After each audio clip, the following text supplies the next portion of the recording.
Selamat malam, saudara-saudara jemaat yang dikasihi oleh Tuhan Yesus Kristus. Kita kembali bertemu hari ini dalam perayaan Kamis Putih. Dalam tradisi gereja, kita biasanya melakukan ibadah dan juga pembasuhan kaki, mengingat akan apa yang dilakukan oleh Tuhan Yesus, yang diteladankan oleh Tuhan Yesus kepada kita umatnya. Bersama-sama kita akan mendengar kebenaran firman Tuhan hari ini yang diambil dari kitab Keluaran pasal yang ke-12 ayat yang pertama sampai dengan ayat yang ke-14. Mari jemaat sekalian kita berdoa sebelum kita membaca dan merenungkannya. Kita berdoa. Bapa di sorga, kami mengucap syukur atas kasih dan anugerah-Mu. Tuhanlah yang telah menuntun dan menyertai kami dengan tangan yang kuat. Engkau telah membawa kami sampai pada hari ini. Ketika kami boleh merayakan Kamis Putih bersama-sama dengan jemaat-jemaat yang lain, kami duduk bersama-sama mengingat akan perbuatan-perbuatan Tuhan yang ajaib. Kami mau merenungkan kebenaran firman-Mu.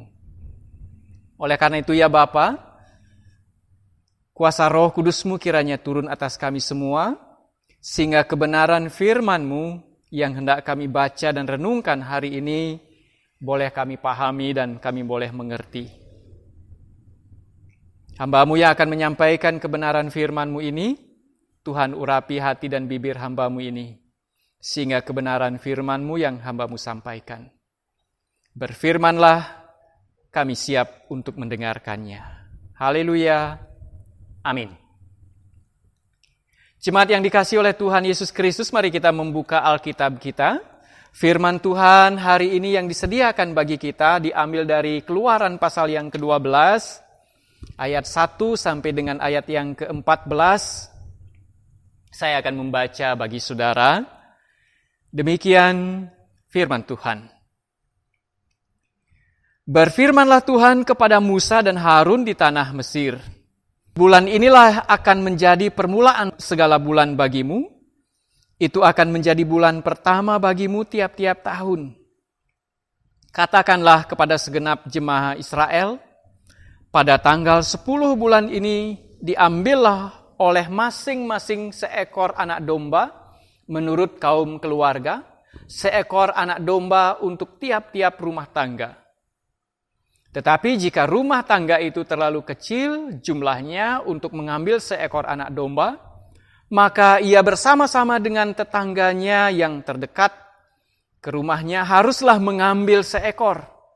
Menurut jumlah jiwa, tentang anak domba itu kamu buatlah perkiraan menurut keperluan tiap-tiap orang. Anak domba itu harus jantan, tidak bercela, berumur setahun. Kamu boleh ambil domba atau kambing. Kamu harus mengurungnya sampai hari yang ke-14 bulan ini. Lalu seluruh jemaah Israel yang berkumpul harus menyembelihnya pada waktu senja. Kemudian dari darahnya haruslah diambil sedikit dan dibubuhkan pada kedua tiang pintu dan pada ambang batas, pada rumah-rumah di mana orang memakannya. Dagingnya harus dimakan mereka pada malam itu juga. Yang dipanggang mereka harus makan dengan roti yang tidak beragi beserta sayur pahit. Janganlah kamu memakannya mentah atau direbus dalam air, hanya dipanggang di api, lengkap dengan kepalanya dan betisnya dan isi perutnya. Janganlah kamu tinggalkan apa-apa dari daging itu sampai pagi. Apa yang tinggal sampai pagi, kamu bakarlah habis dengan api. Dan beginilah kamu memakannya. Pinggangmu berikat kasut pada kakimu dan tongkat di tanganmu. Buru-burulah kamu memakannya, itulah Paskah bagi Tuhan. Sebab pada malam ini aku akan menjalani tanah Mesir, dan semua anak sulung dari anak manusia sampai anak binatang akan kubunuh. dan kepada semua Allah di Mesir akan kujatuhkan hukuman. Akulah Tuhan. Demikian pembacaan kita di hari Kamis Putih ini. Berbahagia saudara yang mendengar kebenaran firman Tuhan, merenungkannya dan melakukan di dalam kehidupan setiap hari. Saudara-saudara, Kamis Putih sebagai sebuah perayaan, sebagai sebuah peringatan yang biasanya kita laksanakan di gereja bersama-sama, tetapi hari ini kita rayakan di tengah-tengah keluarga kita masing-masing. Oleh karena itu, kita tidak akan melaksanakan kebiasaan yang diberikan contoh teladan oleh Tuhan Yesus, yaitu pembasuhan kaki.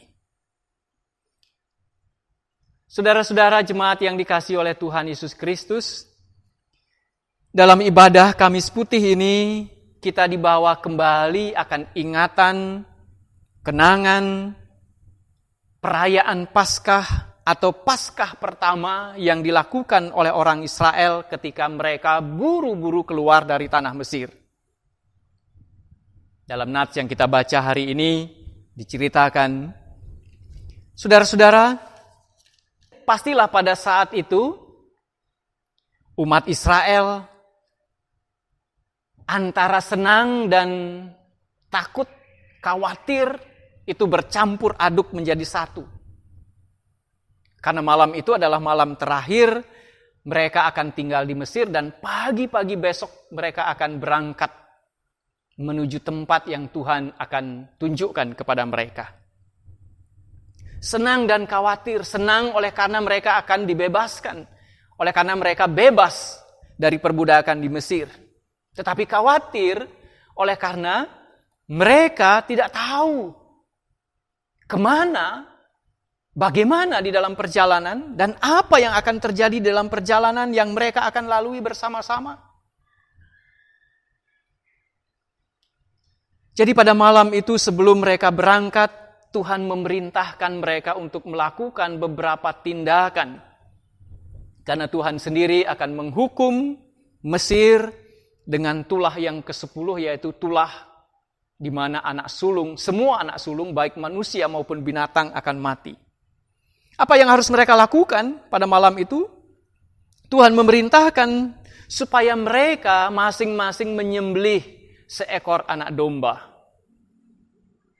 Kalau seekor itu cukup untuk keluarga, berarti 1 ekor. Tetapi kalau keluarga itu kecil, terlalu besar untuk 1 ekor, mereka boleh berbagi dengan saudara-saudaranya yang lain, keluarga-keluarga yang lain. Domba itu haruslah disembelih pada waktu senja. Dan domba itu harus jantan, tidak bercela, berumur kurang lebih 1 tahun. Dan mereka harus memanggangnya lengkap dengan kepala, kaki, dan isi perutnya.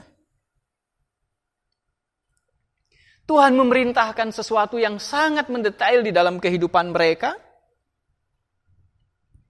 Dan mereka harus melakukan semuanya itu. Dan setelah mereka menyembelihnya, sebagian darahnya mereka harus ambil, lalu memoleskannya di ambang pintu rumah mereka. Supaya apa? Supaya pada malam waktu itu, ketika malaikat Tuhan akan menelusuri semua tempat di Mesir, dan ketika mereka menemukan ada darah yang terpoles di atas ambang pintu rumah, maka malaikat itu akan melewati rumah itu. Dan rumah itu tidak akan mengalami yang namanya tulah yang ke-10 itu. Bukan itu saja, saudara-saudara. Tuhan juga memerintahkan, memberikan cara bagaimana mereka harus memakan dari domba yang dipanggang itu. Pinggang mereka harus berikat, mereka harus mengenakan kasut, tongkat mereka harus ada di tangan mereka. Intinya, mereka harus ada di dalam keadaan siap siaga. Karena setelah itu, mereka segera akan berangkat menuju ke padang gurun. Saudara-saudara, ini menjadi peringatan kepada orang-orang Israel. Mereka harus melakukan semuanya itu tepat seperti apa yang Tuhan perintahkan. Satu sisi supaya mereka tidak kena tulah, tetapi pada sisi yang lain mereka benar-benar siap untuk menjalani perjalanan panjang yang akan mereka lakukan. Saudara-saudara, hal ini terus-menerus menjadi ingatan bagi mereka, orang-orang Israel, di dalam perjalanan hidup mereka, baik di padang gurun, bahkan ketika mereka sudah menetap di tanah Kanaan. Mereka selalu merayakan, sebagaimana perintah Tuhan, merayakan Paskah itu, mengingat kepada mereka bahwa dengan tangan yang kuat, dengan tangan yang begitu kuat, Tuhan telah membawa mereka keluar dari tanah Mesir. Dan itu diceritakan terus-menerus kepada anak cucu mereka. Dan anak cucu mereka, generasi-generasi kemudian merayakan akan peristiwa itu. Saudara-saudara, jemaat yang dikasihi oleh Tuhan Yesus Kristus, sebuah peristiwa dalam kehidupan manusia akan memberikan sebuah dampak kepada orang yang mengalami, bahkan juga mungkin kepada orang yang diceritakan akan peristiwa itu.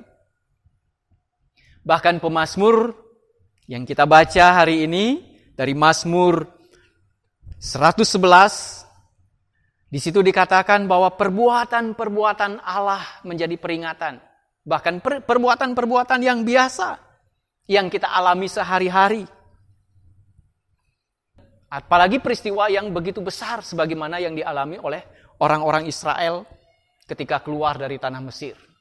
Kalau boleh kita katakan perbuatan yang dahsyat.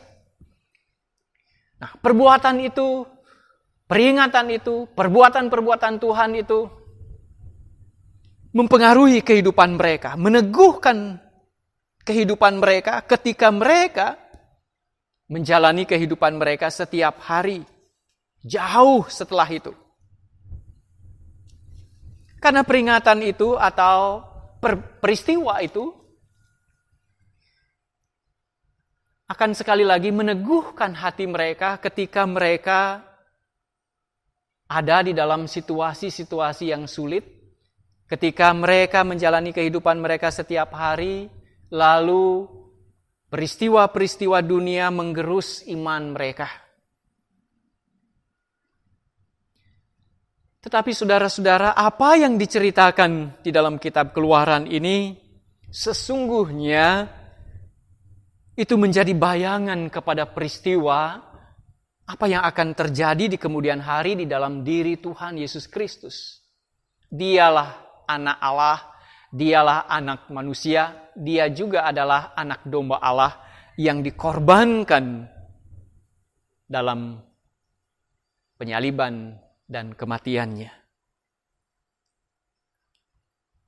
Peristiwa yang dulu terjadi di tanah Mesir itu menjadi bayangan bagi orang-orang yang percaya kepada Tuhan Yesus, bahwa Tuhan Yesus sudah berkorban, bahwa Tuhan Yesus dengan pengorbanannya itu, lalu sekarang, kalau dulu membawa keluar dari perbudakan di Mesir, sekarang membebaskan orang-orang percaya dari perbudakan dosa. Dari cengkraman dosa. Dan kita dapat mengatakan inilah kasih karunia Allah yang begitu besar kepada kita.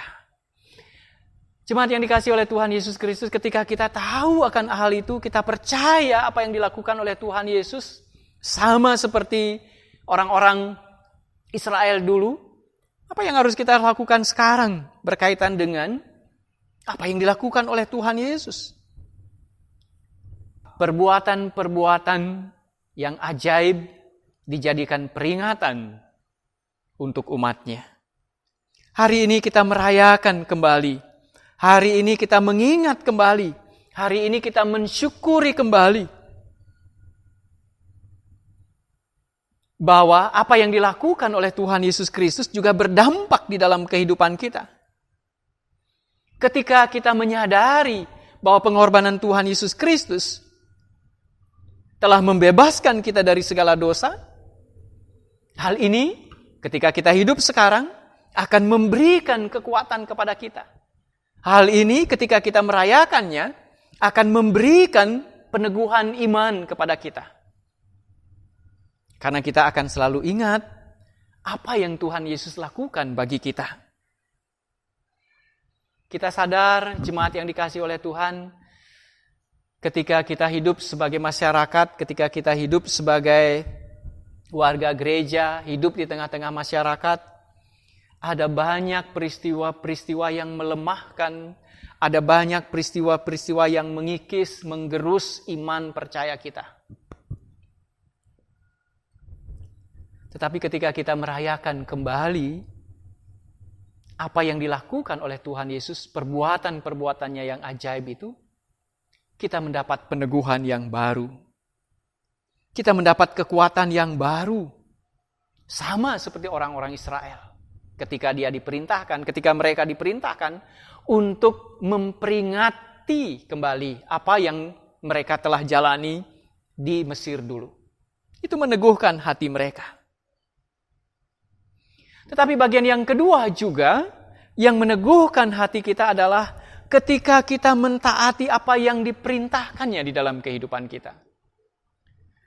Allah dengan sengaja memberikan perintah dengan detail apa yang dilakukan oleh umat Tuhan dengan mengoleskan sebagian dari darah ketika mereka menyembelih anak domba itu.